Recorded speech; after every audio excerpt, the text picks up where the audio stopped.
Panenggih sinigek ing Surabdata Pitana sekaring bawana langit. Tiang ringgit sedalu mangke gelar Kandha Purwa, gelar jaman purbakala. Bundita ingkang minangka purwakaning Kandha anenggih punika to gelaring negari Pancawati Denda. Suwae Adidasa Purwa wa pangaraning wadah 10 eko marang sawiji adil luwih dasa purwa wiwitaning kandha. Saptaraja Sasra Bawana Mindra, Sapta Pituraja Ratu Sasra Sewu Bawana Jagat. Mindra midera sajagat rat pramudita. Sanadyan to kathah titahing dewa ingkang kaungkulaning akasa kasangga ing pratiwi kapit ing samudra laya, nanging candranipun datan kadya ing negari Pancawati Denda. Bebasan njajaha 1000 negara tan wonten sedasa upaya 100 tan ganem kalih. Dasar candrane negari Purwa Pancawati Denda, negari ingkang panjang punjung loh jinawi gemah ripah tata kerta tur raharja. Panjang dawa pocapane punjung luhur kawibawane, pasir samudra wukir gunung.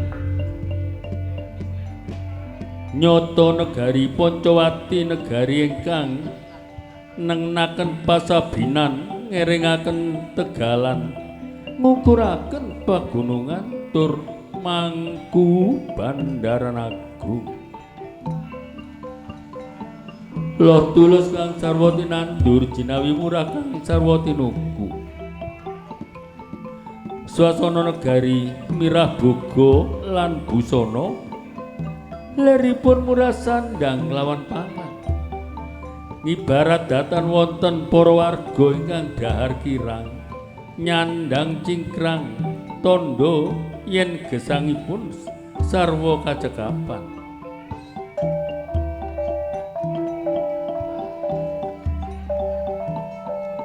Ingkang wonten karang padesan samya sayuk saeka praya, anggenipun mangun karukunan, remen tuntun tinuntunan, daya dinayan mat sinamadan tondo yen ing negari Pancawati datan wonten warga ingkang remen cecongkrahan. Dene agema lampahipun para warga ingkang lumampah dedagangan, dagang alit dagang ageng, sanadyanto dagang layaran. Siang paraning ratri lidir tan ana pedhote, tan ana rubeda ing dedalan, aman santosa suasaning praja apa to tandane. Wanci dalu tan ana kori ingkang cinengkal, lamun raina tan ana rajakaya ingkang kinandangan. Samya gelar sepapan wonten ing papan pangonan. Menawi wancine Sang Dewangkara mangklung kilen wangsul dhateng kandange dhewe-dhewe. Cinandra golong-golong mangetan, golong-golong mangulon, tan ana kang kacicir ing dalem sayuga. Ripah werdine para bangsa manca ingkang bebara dhateng negari Pancawati, candrane jejel riel, pipit aben cukitar tepung taritis, baban jembar katingal rupak, ratan jembar katingal ciut saking kathahing para warga. Pramila yen Cinandra negari Pancawati dasar negari ingkang jero tancepe jembar wewengkone padang jagate adoh kuncarane ewadene saking Mancapraja tlatah sabrang kathah Nalendra ingkang sami sumuyut datan karana ginebak ing prang amung kayunung pepoyaning kautaman pendakwarsa kathah ingkang sami asa abon altur bulu bekti wujuding guru bakal guru dadi peni-peni raja peni wonten ingkang saweneng ngaturaken wanudya ingkang endah-endahing warna minangka tandha panungkul.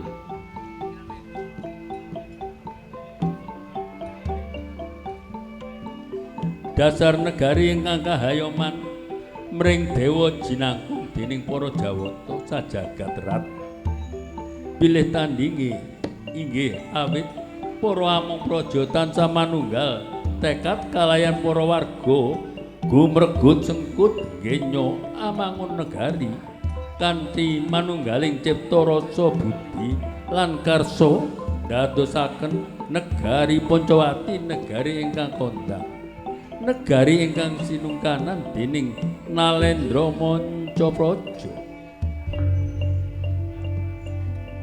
Lah sinenta ingkang jumeneng Nalendra ing negari Pancawati. Dasa asmaning Sang Prabu dasa 10 asma kekasih bebasan yen to dewa bebisik pendhita apeparap yen to wanara pradisa yen to buta ditya yen Nalendra jejuluk manungsa awujud ananggita punika wewujudanipun Sang Prabu Sri Nalendra Bathara Rama Wijaya inggih Raden Regawa jejulukipun Nalendra lan ugi ingkang yasa negari Pancawati Denda kabiyantu para kadang kalian para prajurit wanara ingkang dipun pandegani dening Sang Narpati Jaya Sugriwa. Cinandra Nalendra ingkang mahembek maromarta berbudi bawa leksana asimiring sapadha-padha meranata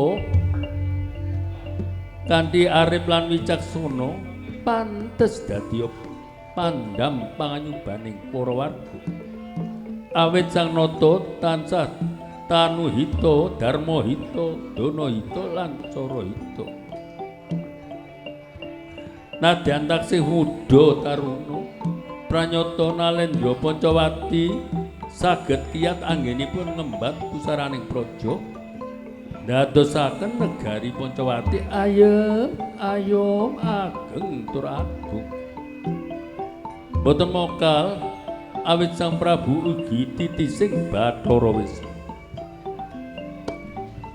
nalika samana Sang Prabu lagya mapan wonten madyaning paseban lenggah ing kursi gading dampar denta kang linemekan babut prang wedani den apit dening Mbok Emban Cetirnata Gandhek kaungkulan tejo kapiduhu ngagem busana keprabon ingkang sinulaman sarwa benang kencana mancara cahyane ageng daya prabawane Cinandra saking Mandrawa kadya ilang kamangsunane kamanemsane yo Yayah Bathara Wisnu angejoanta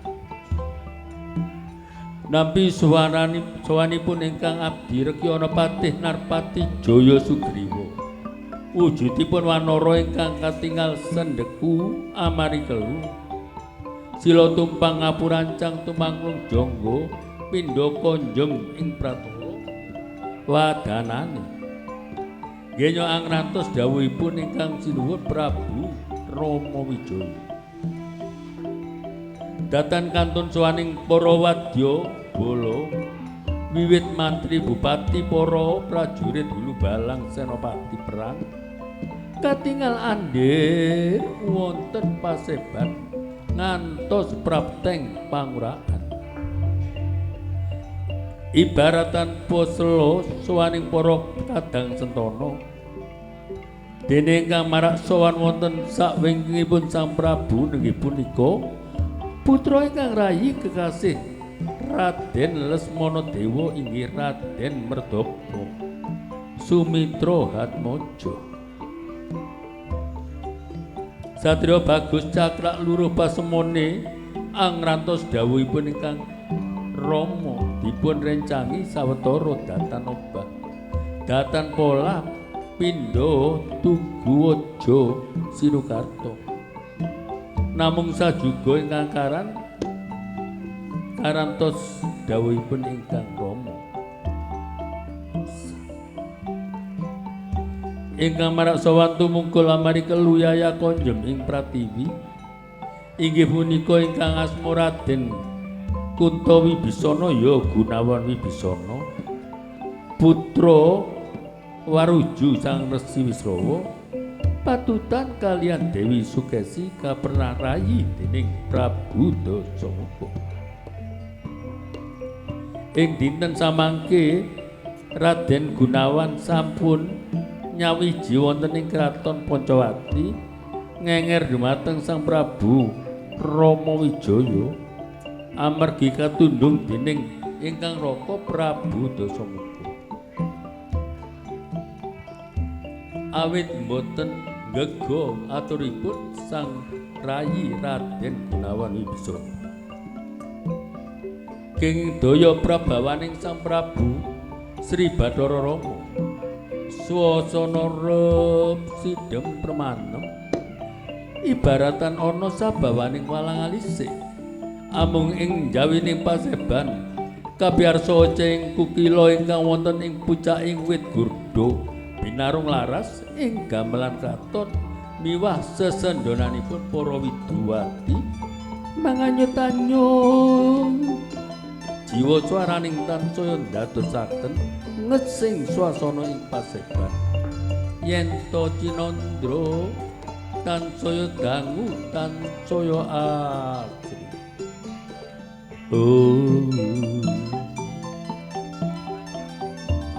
Asrining paseban datan kados Sang Prabu Rama Wijaya kaadhep dening bunging para kadang sentana boten enggal paring dawuh sawetawis mendel wonten ing kursi gading kanthi nekep jojo geget lati sakedap-sakedap unjal ambekan mratelaken yen to Sang Prabu Rama Wijaya wonten ing dipun eningaken ing salebeting guwa parikena nanging dereng kawijil dereng kababar ndadosaken gugup bingungipun ingkang lagya marak awit boten kados adat ingkang sampun. Ing kalenggan mangke Sang Prabu Rama Wijaya katingal surem ponang wadana kados ical prabawane kados pusaka ilang pamorih. Pramila satunggal kewala boten wonten ingkang wonten rumiyini matur amung jawil jinawil pring kanca Rawangiro. Sarengenget yen to lagya kaadhep dening para santana miwah para abdi sigra Sang Prabu arsa ngesakaken timbal pangandikan andangu kalayan ingkang lagya seba utamanipun Regana Patih Jaya Sugriwa. Purwaning pangandika yen to kapiara alus ning mawa daya Prabawa Cinandra pindha teta ingkang kasiliring samira gelising kandha kaya mangkono wedaring dawuh ingkang arsa kawijiling lesan.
Sri Tinon ing pasewakan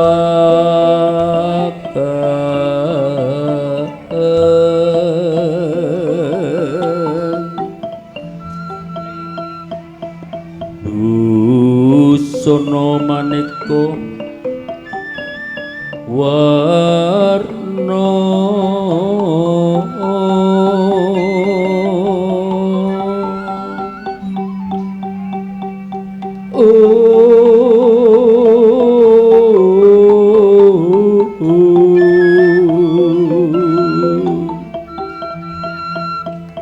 sebab puspiting Udyana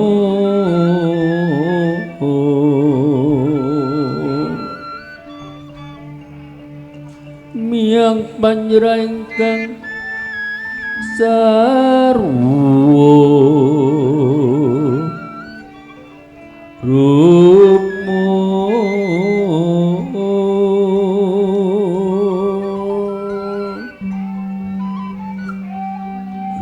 renggeng manik nara wata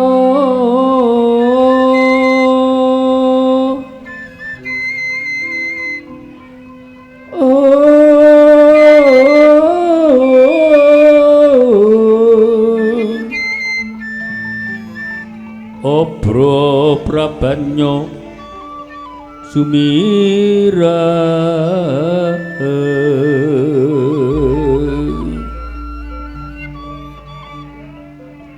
kenyaring tejo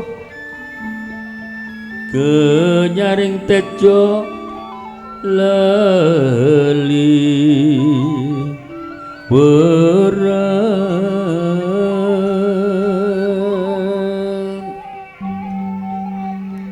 lir kilat sisiring dadi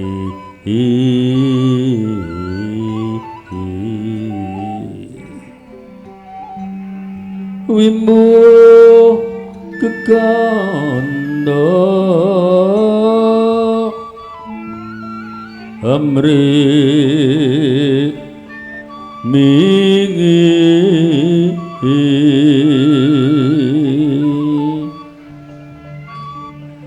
katiuping maruta mandra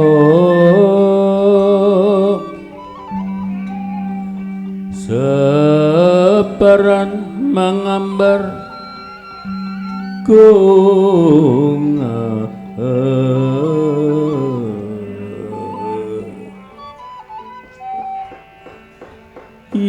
yotori sedeng kang sinewa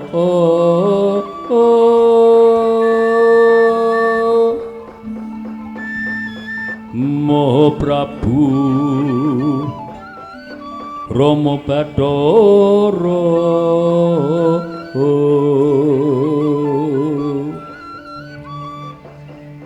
pratisting dampar kencana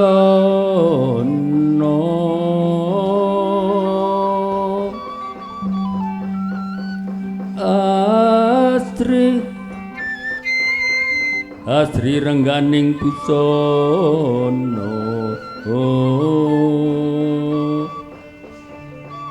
inontrang kontrang lir Mas Retno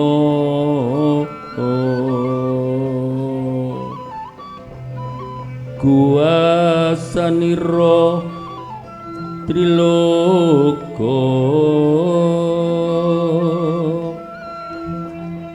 Kraton Pancawati Dendo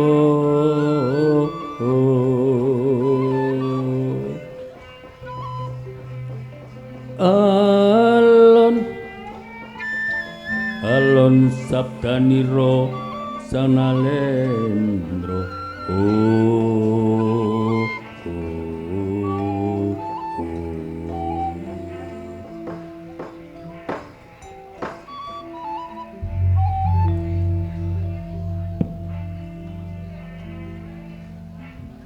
yang suksma diluwih wong buana langgeng. Yayi Narpati Jaya Sugriwa, durung suwe anggenmu marak sowan ana ing ngarsaning sun, padha kanthi raharja Yayi Narpati Jaya Sugriwa.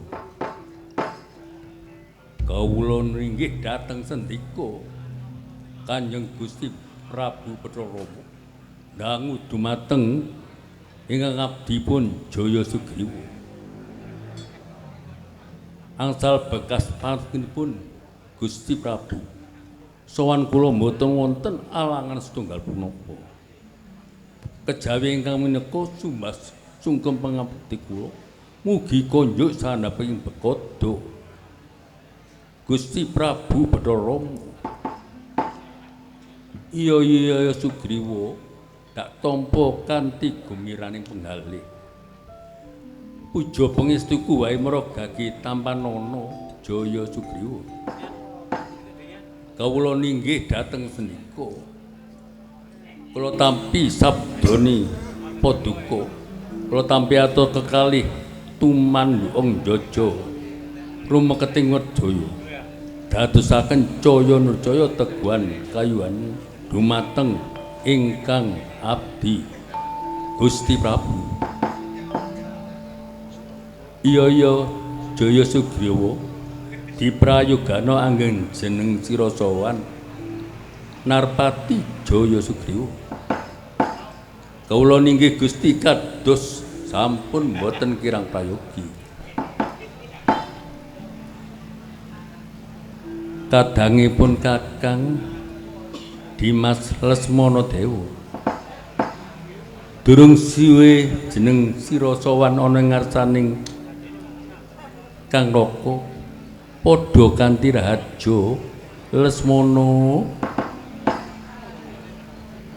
angsal bekas pangestunipun Koko Prabu Bathara Rama sowan kula wonten ing kraton Pancawati kados boten wonten alangan setunggal menapa.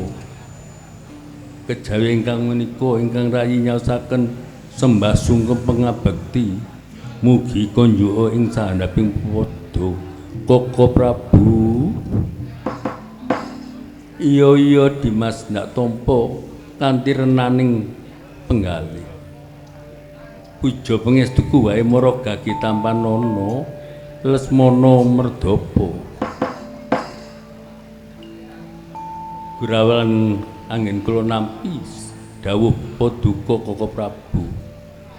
Kula tampi asta kekalih kula pundi mustaka tumandung jaja rumeketing wedaya ndadosaken caya nurcaya teguhan kayuhanan dumateng jasad kula. Iya Lesmana diprayogana anggen jinaja inggih kados sampun boten kirang prayogi Koko Prabu. Mangku Yayi Gunawan Wibisana durung suwe anggen jeneng sira marak sowan ana ing ngarsanipun padha kanthi raharja Dimas Wibisana. Kawula ninggih dhateng sendika Koko Prabu Bathara angsal berkah pangestu paduka sowan kula wonten ngarsaning Gusti Koko Prabu Bathara mboten wonten alangan sunggan menapa. Kejawi menika kula pun wibisana nyaosaken sembah pangabekti mugi konjuk sandhaping pepodo Koko Prabu Bathara. Iya Dimas Wibisana tak tampa kanthi gumiraning penggalih. Mora diprayogana anggen jeneng sira sowan Yayi Gunawan Wibisana. Kawula ninggih dhateng senika kados sampun boten kirang prayogi. Anoman durung suwe anggen jeneng sira sowan ana ing ngarsaning ingsun padha kanthi raharja Anoman Prabenca. Kawula ninggih dhateng sendika angsal bekas panganipun Gusti Prabu Bathara sowan kula wonten ing kraton Pancawati Dendha mboten wonten alangan setunggal menapa. Kejawi ingkang menika ingkang abdi nyaosaken sembah pangabekti wonten ngarsanipun Gusti Prabu Bathara Rama. Iya Anoman tak tampa kanthi gumiraning penggalih.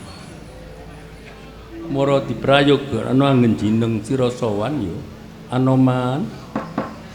Kawula ninggih Gusti kados sampun boten kirang prayogi.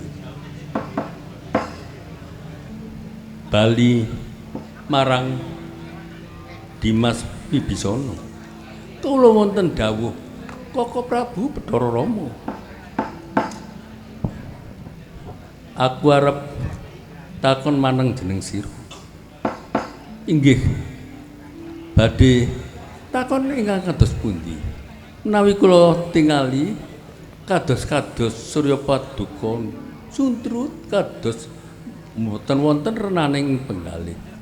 Kados pundi naleripun Gus Kakang Prabu Bathara Rama? Mengkene ya Gunawan kowe dhewe wis mengerti.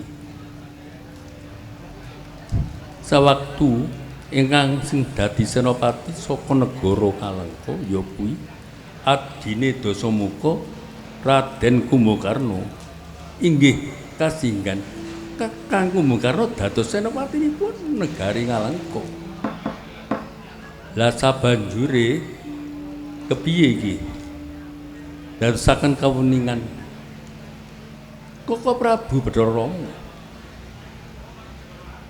Kakang Kumbakarna mengsah para pragusa kalian para satriya ugi Kakang Semanadewa kawusanane ing paprangan kaya ngapa? Koko Prabu matur wonten ngasanipun Koko Prabu Bathara. Kakang Kumbakarna lena mergelayu kenging panahipun Kakang Lesmana-Dewa dipun poteng-poteng ngantos ical sedaya tangan kalian sukunipun jagat Dewa Bathara. Yen ngono saiki aku dadi seneng atiku ora sida sungkawa. Duh, Koko Prabu ndadosaken kaweningan. Sasedane Kakang Kumbakarna menika langkung awrat tugasipun para pragusa para satriya saking Pancawati. Kowe kok iso ngarani kaya ngono? Kumbakarna kuwi gegedhuking negara Ngalengka. Lah nek Kumbakarna wis lena, lak rada enteng sing diadepi karo para pragusa lan para satriya Pancawati. Duh. Koko Prabu ndadosaken keweningan sasedane Kakang Kumbakarna menika ingkang ngantosi mboten wonten malih kejawi putranipun Kakang Dasamuka. Anake Dasamuka sing endi? Inggih menika putra ingkang bajeng ingkang aran Raden Indrajit Megananta. Oh, dadi sing arep maju dadi senopati kuwi Indrajit. Banjur kepiye? Kepiye pramagya gamu supaya para pragusa para satriya-satriya Pancawati iso unggul ing yudha? Wibisana. Duh. Kula mingin pawarsa bilih sakmenika Indrajit badhe tapa. Badhe dipun aturi kalian ingkang Rama tapa supados angsal pusaka-pusaka ingkang saged dipun dados perang mungsuh pragosa kalian para satriya ing Pancawati. Koko Prabu. Lah yen ngono piye? Yen nganti Indrajit tapa antuk gegaman untuk pusaka sing dienggo ngadepi para pragusa lan satriya Pancawati. Yen mekaten menika kekajengan kula monggo dipun alang-alangi supados Indrajit boten saged tapa Koko Prabu Bathara Rama. Lah piye carane? Nggih, dawuh dhumateng para pragusa Sedawa. Jagat Dewa Bathara kepareng boten kepareng kula badhe sumela atur Gusti Prabu Bathara Rama. Iya Sugriwa, kowe arep matur apa? Wiwit awal kula mboten percados kaliyan Wibisana. Menawi pragusa dipun kengken ngalang-alangi Indrajit. Lha Indrajit sampun gadah pusaka. Telas sedaya para pragusa. Utawi ugi para satriya Pancawati. Lah banjur kepiye? Sampun percados kaliyan Wibisana. Kula wiwit awal mboten percados. Wibisana menika kadangipun musuh. Ning kowe ngerti kaya ngapa Wibisana lutak ludira digawa Anoman ana ing ngarepanku banjur tak usadani. Lan Wibisana njaluk ngenger ana ing Pancawati. Apa kowe isih ora percaya? Uga pamrigani Wibisana kuwi sing marai matine Kumbakar. Nah menika lak politike musuh. Sampun percados, kula mboten percados. Piye Resmana? Pramayagamu kowe iki gentur tapamu mesti ngerti. Duh. Kepareng kula matur wonten ngarsanipun Koko Prabu menawi wonten kalepatan kula nyuwun gunging pangsama. Ya ora dadi apa malah enggan matura. Kula kok percados kaliyan Wibisana. Wiwit awal Wibisana dipun tundung kaliyan ingkang rekanipun Prabu Dasamuka. Lajeng panjenengan usadani lan sakmenika sampun ngenger wonten Pancawati. Lah menapa taksih mboten percados? Ya pancen aku yo ngono. Nanging yen dipikir-pikir omong Sugrawa mesti kudu diteliti. Bener apa orane? Yen bener omong Sugrawa entek engko para pragusa. Jagat Dewa Bathara Gusti Prabu Bathara Rama. Ya Anoman ana apa? Kula badhe matur wonten ngasinipun Gusti Prabu. Sewu kalepatan kula nyuwun gunging pangsama. Iya ora dadi apa kaya ngopo Anoman? Monggo dipun nyatakaken kemawon. Mangke menawi wonten menapa-menapun kula Anoman ingkang tanggel. Anoman, kowe aja lancang kowe. Kula mboten lancang. Wa Sugriwa. Kula menika ingkang metu Wibisana dumateng ngarsanipun Gusti Prabu Bathara Rama. Kula ngertos menapa sedayanipun wonten ing Kalengka dhelih kula Wibisana dipun tundung kaliyan Prabu Dasamuka dumateng negari Pancawati menika. Yo nek ana apa-apane kowe kudu tanggung jawab. Nggih. Kasinggan dawuh kula ingkang tanggel. Yen pancen ngono kepiye Dimas Wibisana? Duh. Koko Prabu Bathara Rama yen mekaten monggo sedaya dipun kerahaken para pragusa satriya saged ngalang-alangi tapa Indrajit. Ya yen kono Anoman, Sugriwa lan Wibisana.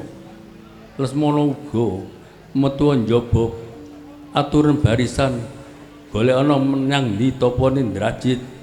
Kula nuwun nggih, yen mekaten kula badhe nyuwun pamit, nyuwun pangestu Koko Prabu. Kula inggih nyuwun pangestu Koko Prabu Bathara Rama. Kula inggih nyuwun pangestu Gusti Prabu. Kula inggih nyuwun tambahi pangestu. Ya aja nganti kesuwen mula budhal saiki uga ben ora nganti ketelatan.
Paripurna anggenipun paring dawuh Sang Prabu Rama Wijaya sigra jengkar saking palenggahan gamparan bungkul kencana arsa kondur angedhaton minggah sanggar pamuja Branta meminta dhateng dewa ingkang murbeng kawasa sekeleng penggalih pramila nggenya lumaksana sakedhap-sakedhap kendel sareng enget yen to kairing dening para emban gegancangan rancak nggenya lumaku Sang Prabu Rama Wijaya kondur angedhaton anglangkungi gapura Cinapuri. Tundha pitu palawanganing Bupati Ratu. Sri Manganti-anti liripun Sri Wadon Manganti-anti Hanunggu. Sinten to ingkang hanengga konduripun Sang Prabu? Mboten wonten malih kedawi para emban awit ingkang garwa Rekyan Warasinta sampun dipun cidra dening Prabu Dasamuka. Ngengger driyaning sigra lukar busana keprabon. Gantos busaning kabrahmanan arsa minggah sanggar pamuja Branta. Meminta sing Bathara mugi negari Pancawati tinebahaken ing sengkala tansah hayawan dening Bathara. Ning laneng wus manjing wonten salebeting sanggar pamuja Branta. Sang Prabu manteng anggenipun manembah satunggaling kasembah amung panguwasane Gusti ingkang murbeng jagat. Kocap kacarita Sang Prabu wonten lebeting sanggal pamujan yen kacariyosaken Sang Prabu Gantya kang minuwus kawuwus ingkang wonten taman negari Pancawati Sang Prabu kairidaken lan kahibur dening limbuk cangik wanara sami jejogotan lan gegujangan sami joget iramane irama kumandang Surabaya.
Nduk, anakku, wong dena wong debleng, Limbo Harkristuti Harkrisnowo.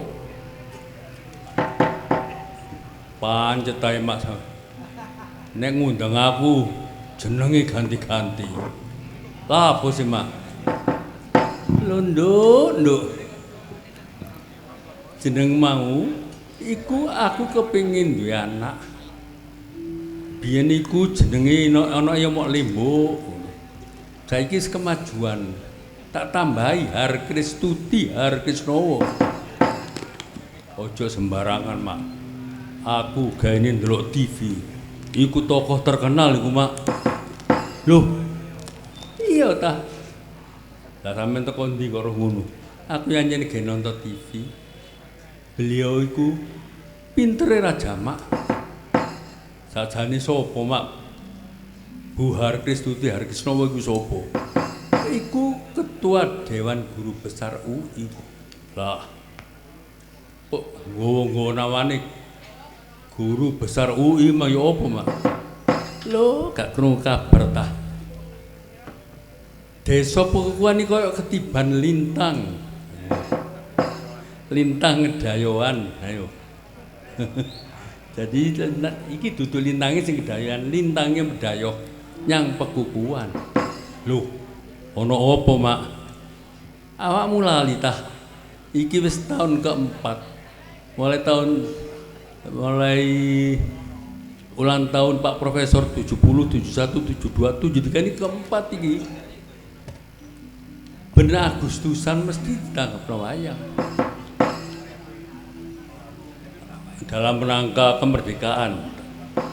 Sakliyane iku Pak Profesor juga lagi tanggap warso. Oh, ulang tahunnya Pak Profesor mesti nanggap wayang. Iya makanya didungakno sehat. Nek sehat ya nanggap wayang terus. Iya, Mak. Ya iku pandungane. Tapi sampean kok milih jeneng iku mangke jenengku apa? Ya aku ya kepengin duwe anak sing pinter kaya kono. Lho, sampeyan niku lali ta.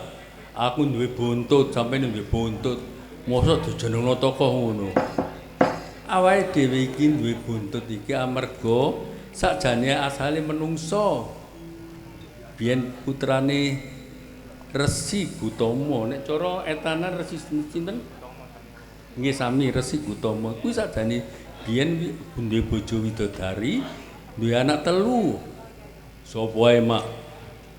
Raden Guwarso, nek cara kulan Guwarso, Guwarsi Dewi Anggani. Amarga tukaran ae mulane disot dikongkon nyebur logo Mardito. Sajane gak dikongkon. Royokan cupu mane Astagina. Loh. Cupu mane Astagina kan kagungane Bathara Guru. Iya kebenaran cupu mane Astagina kuwi diparingno garwane Resi Gutama yaitu Dewi Windradi. Lah diparingno marang putrine sing waruju yaitu Dewi Anjani. Lah terus konangan karo dulu-dulure Raden Guwarso Guwarsi royokan. Lah bareng royokan konangan karo Resi Gutama Gutama curiga marang bojone kok duweni cupu pahne Astagina. Bareng ngono ditakoni gak jawab, ya wedi. Berarti sing maringi ku selingkuhane Mak ya. Iya ya mungkin wong kono. Pandhita Resi Gutama kan pas kita ngerti nek bojone selingkuh. Ditakoni gak wani jawab. Saking judeke kowe kuwi ditakoni ora jawab kaya tugu. Jelek salah iku dadi tugu Resi Dewi Windradi. Lah terus tugune duncalno tiba alun-alun Astina.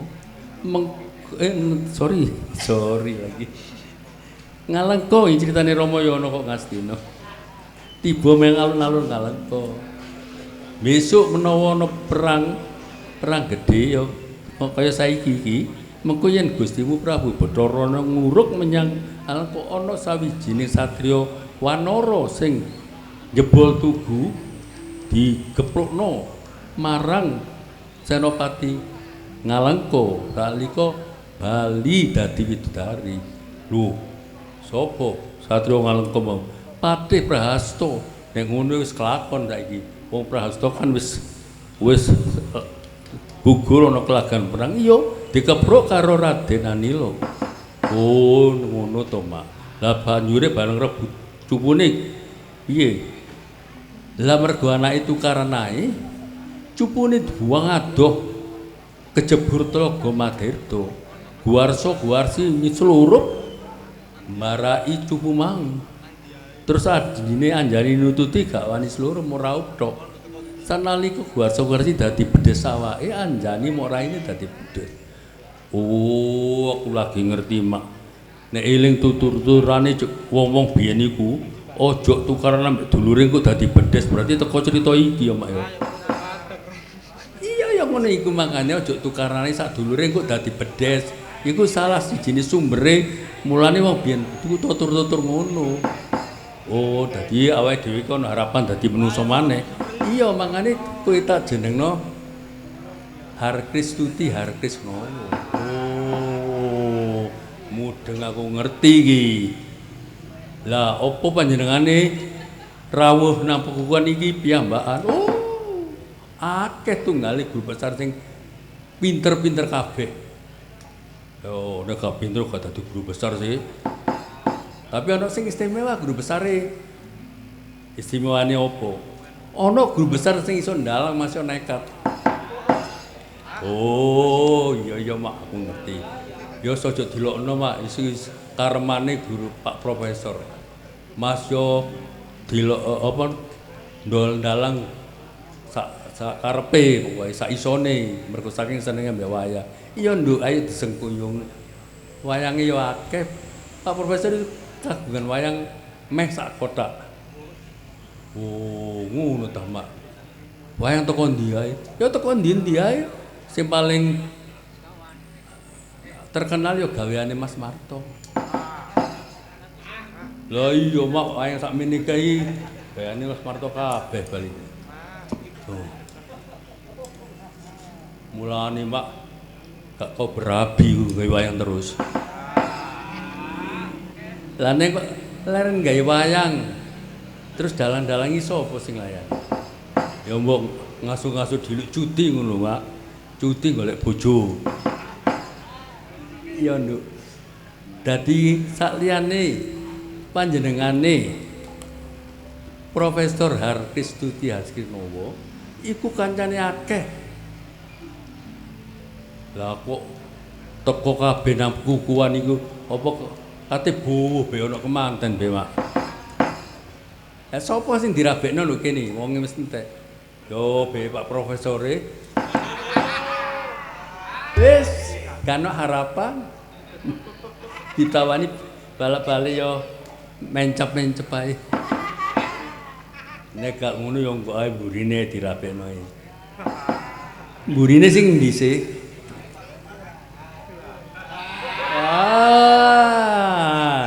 Ya wis nengko wis tak aku janji nek nganti burine iki palakrama tak tekani. Nek kan alangan muga-muga kan alangan. Nah, monggo didongakno sedaya nggih. Nah, niki nek saged kasil jodohaken sing mburi kula niki mangke asal rumah di surga. Iya ajarane agama aku yo krungu ngono jare Pak Ustaz Mak. Ayo sinten sing saged madosaken iki? Oh, aku pas panem ndomo mau kok ndelok kok akeh sing padha ayu-ayu cek nom-nom. Iki ya ana sing jek nom anyaran iki. Ya sapa ngerti nek jodoh.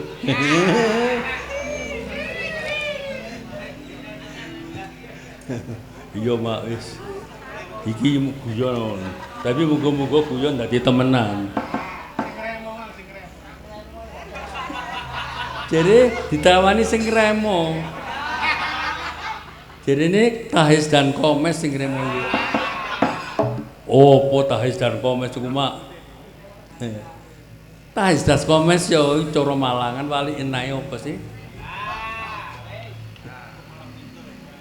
Mong dikenalno iki dokter anak, iki dokter kandungan. Terus sing ngremo mang takon, aku kepingin meteng iso ta enggak? Nek kepingin meteng yo dirabeno sik. Yo Mas yo ora bisa wae gak bakalan iso, Mak. Wis aja guyon sik. Saiki awake dhewe iki ngaturno pambagya rawuh para tamu. Ya wis absenen maneh tamune, Mak. Iki utama ya kuwi para guru besar UI. Lah yo mau durung kok jawab. Rene iki bowuh ta ana apa iki, Mak? Sesuk padha rawuh rene kabeh. Sesuk ana pagelaran ketoprak guru besar UI. Loh. Jek iki aku ngerti. Jadi UI ku murui main ketoprak. Pelajaran iku macam-macam ilmune, cuma ketoprak itu cuma sampingan. Iya, Mak, aku ngerti. Seni itu sangat penting, Mas. Yo pendidikan dhuwur nganti profesor ojo nglalekno seni. Dengan seni semua kreasi akan muncul.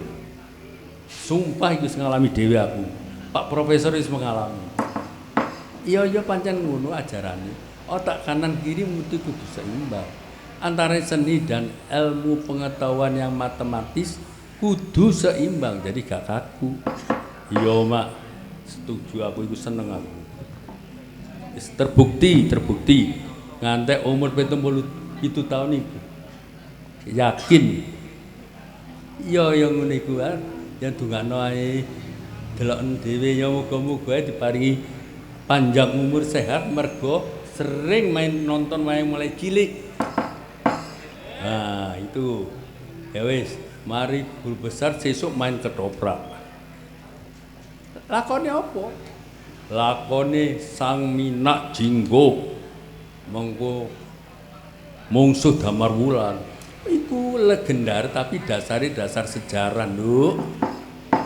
Iya panjene aku kelingan zaman sekolah biyen diulangi sejarah ceritane Mojopahit lawan Blambangan. Iku kejadiane kaya apa? Nalika Mojopahit wis maju misuwur sak jagat dunya, ratune Prabu Hayam Wuruk. Bareng Hayam Wuruk sedo ora ana putra saka Prameswari, selir kabeh. Nah terus sing didadekno ratu sing putri malah ya kuwi Prabu Suhita. Nah anak selir-liyane iku berontak ngono lho. Nah, tapi digawe cerita legendare. Cerita legendare piye? Nalika Kencana Wungu, Ratu Kencana Wungu dadi ratu, terus ana negara jenenge negara Blambangan. Negara Kebawa Mojopahit. Kuwi mbalelo. Sapa jenenge ratune? Yaitu ya kuwi jenenge Kebo Marcuet. Nah, terus sang ratu utusan Joko Umbaran sawijining satriya pengpengan.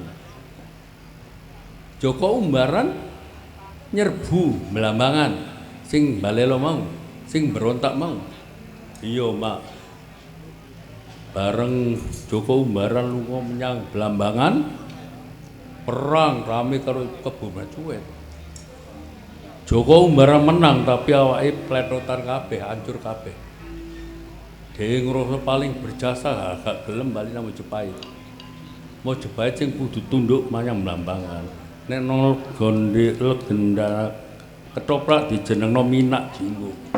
Oh, ngono ceritane kuwi. Dadi akeh cerita-cerita legenda ketoprak lan liya-liyane ludruk bareng iku akeh sing berdasarkan sejarah tapi wis diolah dadi lan indahe.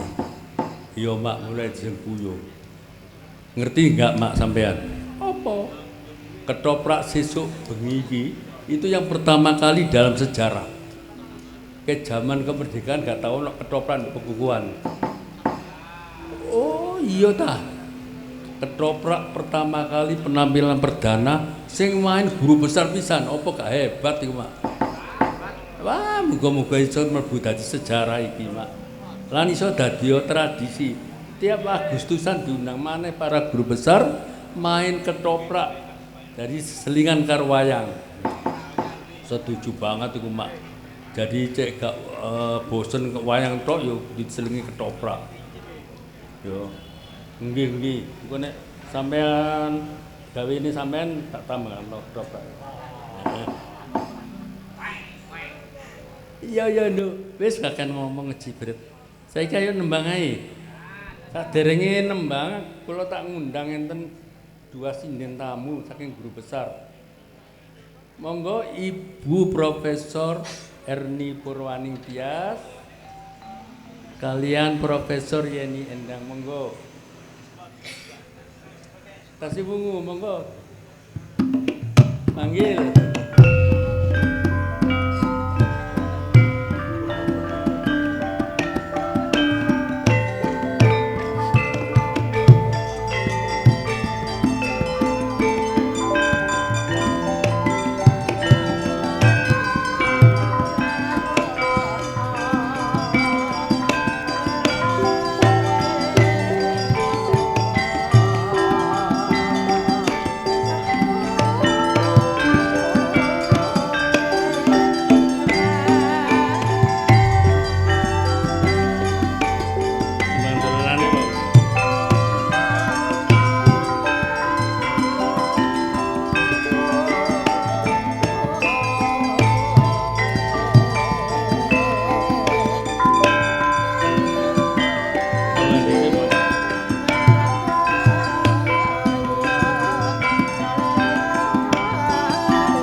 Presiden kita yang guru besar, Ibu Profesor Dr. Erni Purwaning Tias.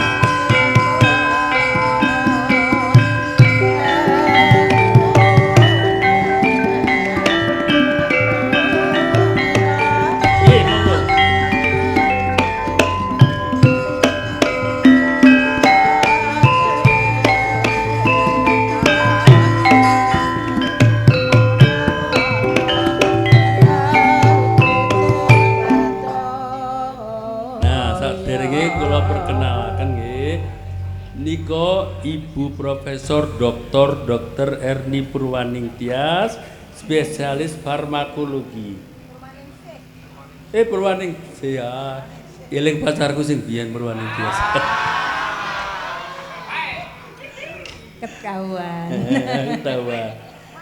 Lah, ahli farmakologi. Jadi sing ndamel obat-obat sing enten beredar obat-obat niki jasane beliau. Oh ngeten nggih. Kula niku ngertos obat-obatan nggih saking ahli farmakologi. Sami-sami. Jadi tapi terangaken farmakologi niku bidangé napa? Sing ngertos. Nyun sewu. Nggih, monggo. Assalamualaikum warahmatullahi wabarakatuh. Waalaikumsalam. Ini sebetulnya saya satu lifting sama beliau, tapi beliau lebih pintar dari saya, Wah, pinter dalang itu. Sehingga 1 tahun lebih dulu jadi dokter. Saya telat. Dan kebetulan kami sama-sama seneng nari dan senang main ketoprak. Jadi besok nyun sewu kalau sakit pada nonton ketoprak. Pokoknya gitu. Ya. Tapi kalau lupa aku bilang gini, "Sik ya aku lali, aku tak ndelok sik catetane." Ya, itu kan, ya? Manusiawi, manusiawi. Jadi saya cuma ini aja karena tadi ada adiknya udah pada pulang ya. Udah pada pulang belum? Saya cuma mau sedikit aja, cuma satu bait aja. Nggih. Nggak usah diiringin, nggak apa-apa kali ya. Nggak apa-apa, kandangan alon-alon tipis-tipis mawon ilingane. Tadi lagunya apa sih? Nggih nganggo rebab mboten menapa. Sewu. Monggo. Ojo turu sore kaki. Wah, hebat. Ono dewa anglang jaga. Iya. Nyangking pokok kencanane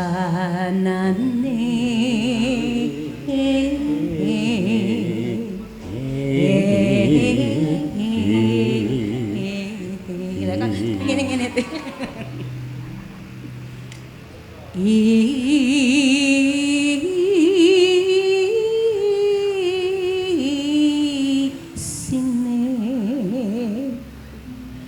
dongo tetulah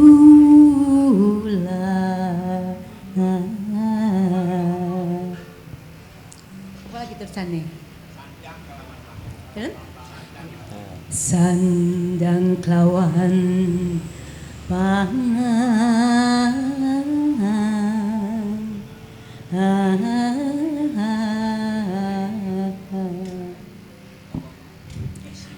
isine dongo tetulang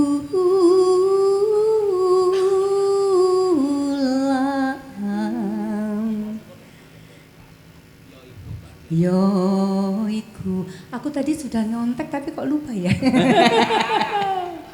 Yo, Terus mawon. iku bagian nipo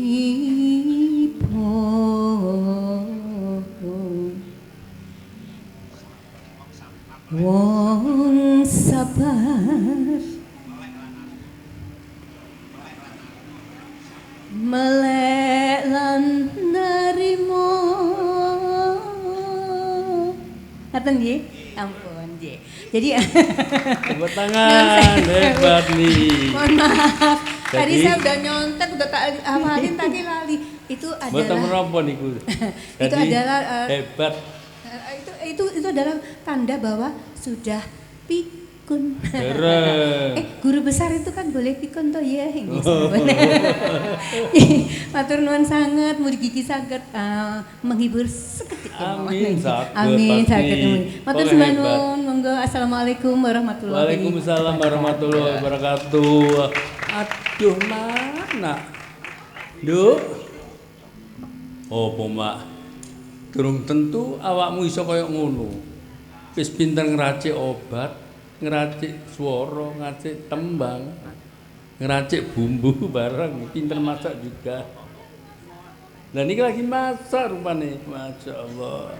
Wah, yes, bangga ya duwe profesor kaya ngono iku. Dadi saiki aja dianggep profesor iku mok mikir tok, mikir rumus, mikir lagu barang, mikir tembang. Ngoten niku. Nggih matur nuwun Profesor Erni Purwa Ningsih bukan Tias. Nggih. Lah niki monggo ibu-ibu sinden nembang. Nah, kula kan yang lawas, senengane lagu dolanan zaman biyen. Nah niki kula tak mulai lagu apa mang? Se. Wajibe dadi murid. Nggih. Ngertos mboten? Kan makasih paring teke. Nggih. Nomor 8.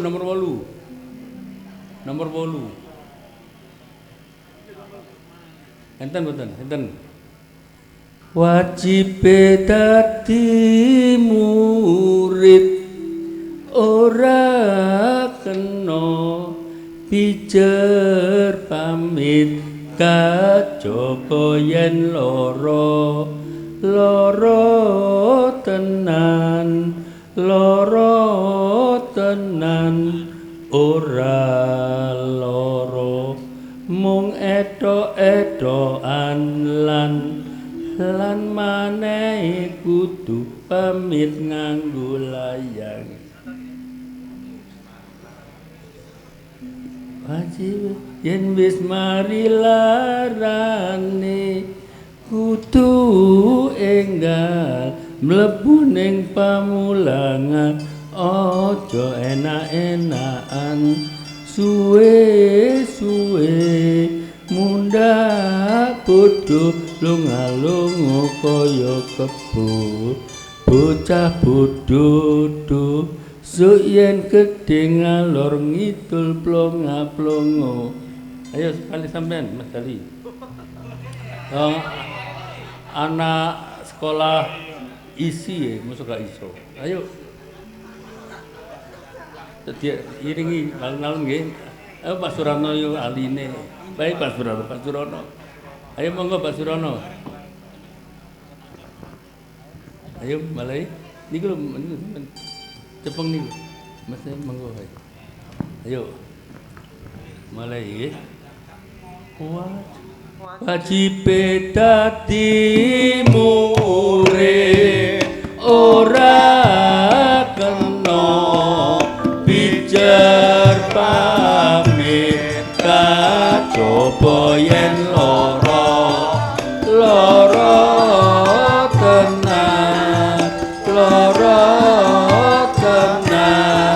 ora lara mung etok-etokan lan maneh kudu pamit nganggo layang yen mari larane kudu yo enggal mlebu ning pamulangan aja enak-enakan suwe-suwe mundhak kudu lunga-lunga kaya kebo bocah bodho yen gedhe ngalor ngidul plonga-plonga. Ana butute nggih pun sithik-sithik mawon niki mulai ilir-ilir. Ilir mah gampang. Niku lagu abadi soalnya. Monggo Pak Surono.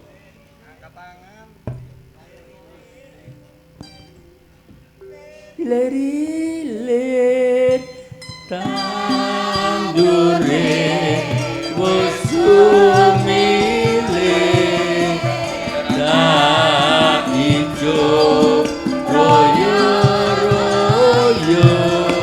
tak sanggoda manten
niki diselingi nyambut tamu malih.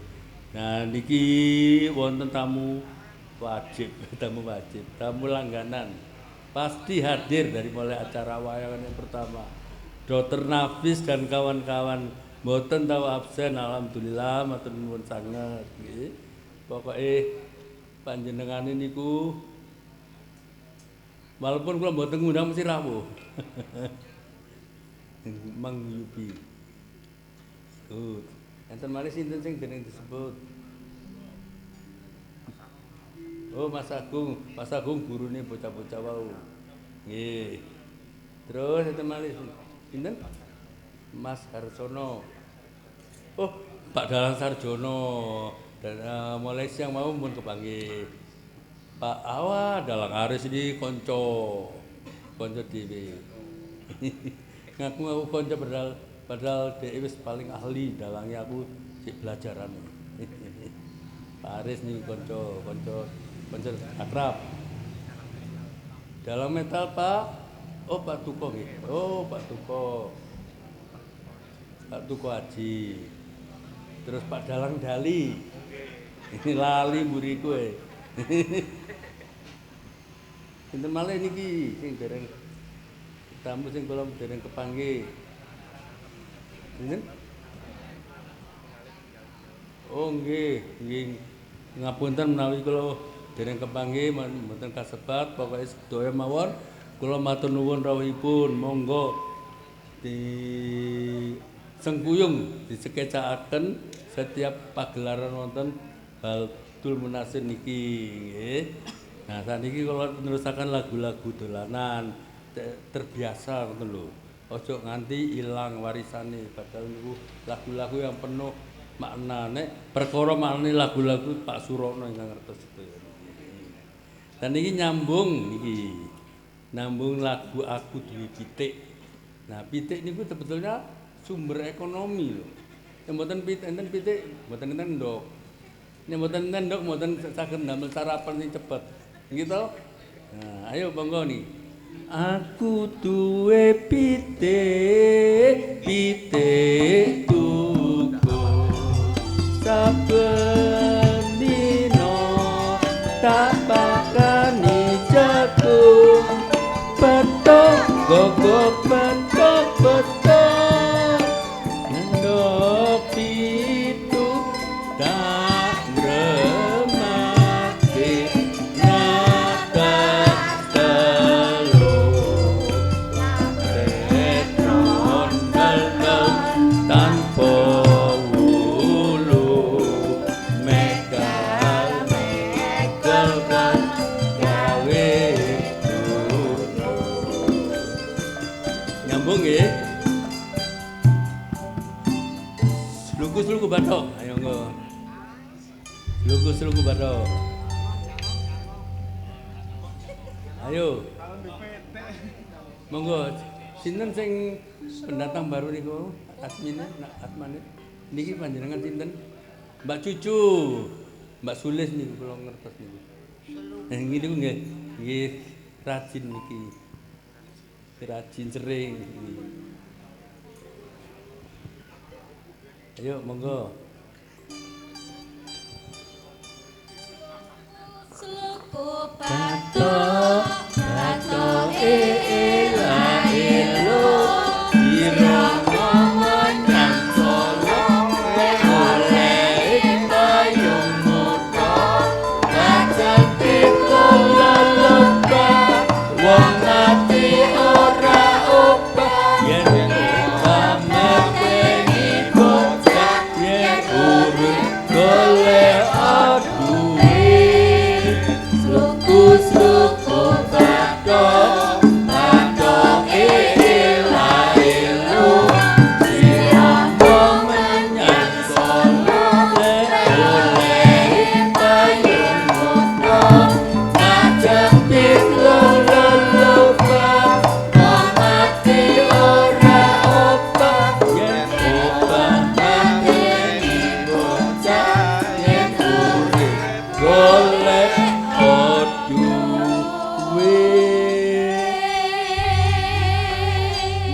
lagu ini syarat makna, tapi nek diterangkan saat ini kedangon, makanya nyuwun pirsa Pak Surono mawon. Terus lanjut nggih. Emplek ketepu. Ayo. Waktunya. Ayo monggo. Ketepu wong lanang golek kayu alah waya golek pisang alah waya golek pisang golalilo golek pisang golalilo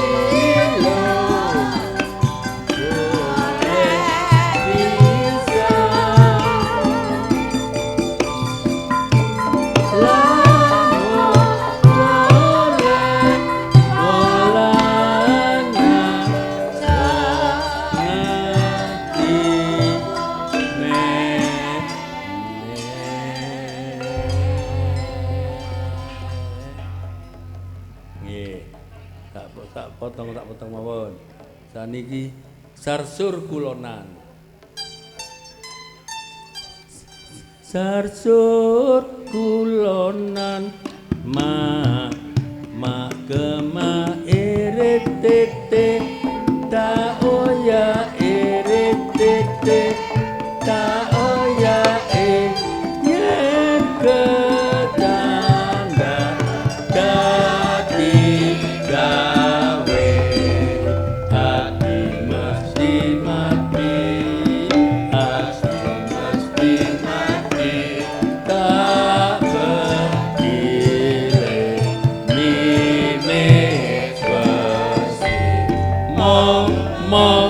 mong jelegur mong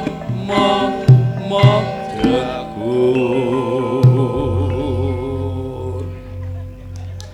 sinten numpak sepur ayo numpak sepur lungonya kediri wong niki sepur bayare sekali sopo trimo bocah konangan kondektur sing digendong sapa nopo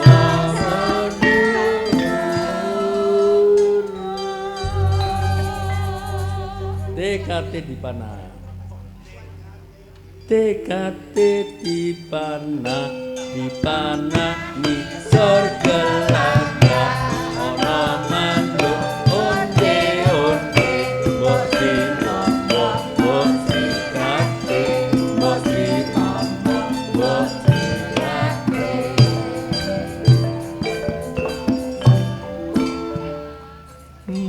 Sri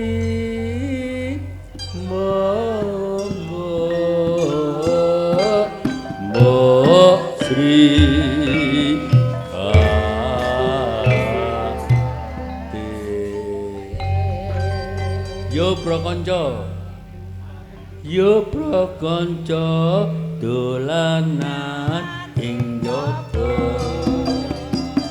padang wulan padange kaya rina rembulane sing awe-awe ngelingake aja padha turu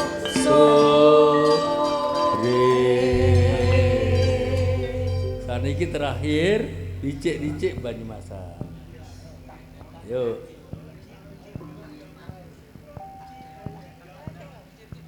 Saderenge terakhir kalau tak nyuwun Mas Aris asih mung mboten Mas Aris.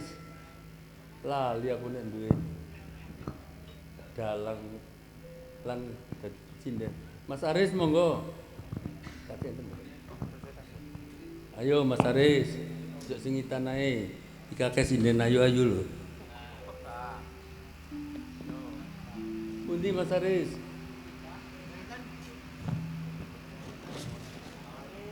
Oleh iki sing ngadeng mburi kok to. Kan iki. Oh, nggih. Dan warung nggih mboten napa-napa. Monggo dicek-dicek Banyumasan.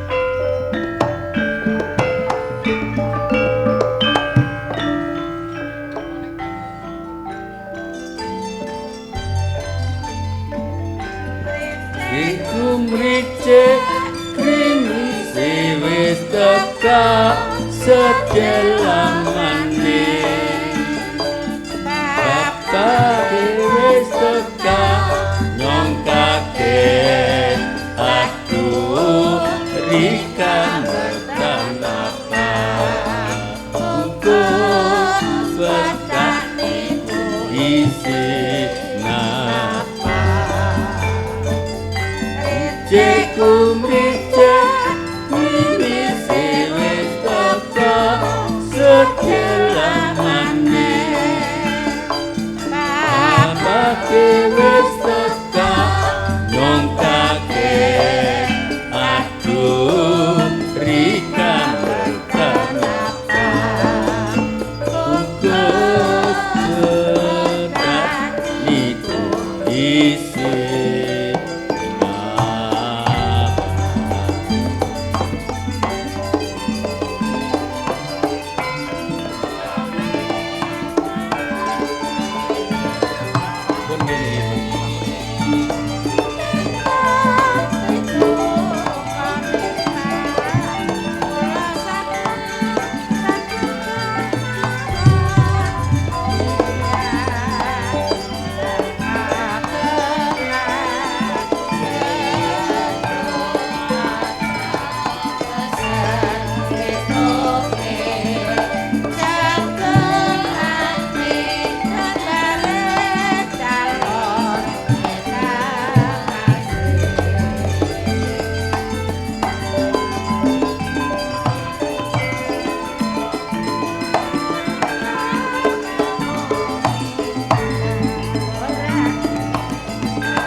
Nduk iki mau kabeh karemlane Pak Profesor.